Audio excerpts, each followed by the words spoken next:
Yaa gootota Oromoo gootawwan shinnigaa sababa keessanii fi haga guyyaa irraatti keenyanneen ni dhiigaa. Yaa gootota Oromoo jaboo kaayyoon sibiilaa gabrummaa baachuu diddaa fi biyyoo taatan nu jalaa.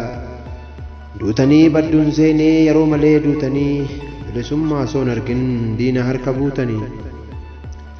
Diddanii harka gabrummaa cabsuuf kaatan wal faanaa lafee keessan caccabee nuquuqanu waraanaa sabaaf jecha duutanii taata biyyoo iddoo qubsuma gaarii isin haa badhaasu rabbiin koo Waaqayyo.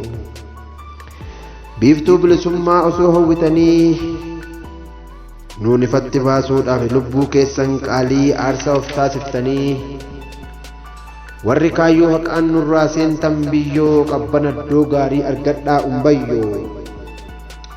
Biyya bilisoomte arguudhaaf jettanii gabrummaa Oromoo irraa cabsuudhaaf kaatanii warri qaroo keessan of keessaa dhabdanii jaallan lafee cabdan kanneen lubbuu dhabdan hundumti keessanii. An adda addaan baasee maqaadhaan hin dha'u jannata olaanaa rabbi isin haa kaa'u. Gabrummaa mannaa du'an filadhe bosonan galuufan qawwee koo fudhe. Sababallaa mee jallisini tokkummaan lolee mee diinan cimsini.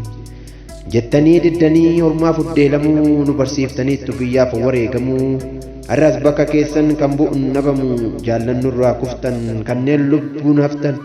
Jaallan nurraa kuftan lubbuun keessan qaaliin jannata keessatti walitti haa qabamu.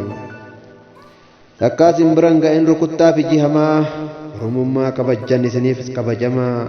Bu'aan qabsoo keessanii bilisummaa haa ta'u maddi keessan bal'aadha takkumaan gogungu'u. Haqa falmattanii gabrummaa diddanii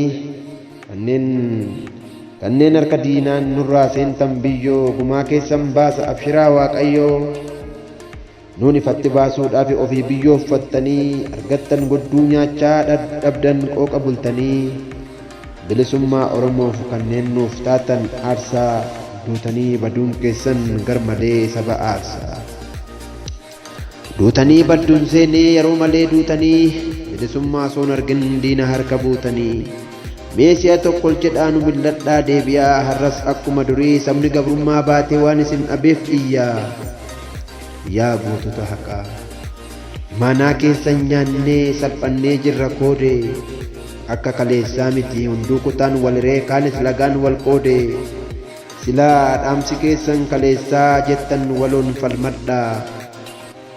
Nu addaan facaaneerraa keenya saniin sanuma isin ciisaa nagaan boqodhaa.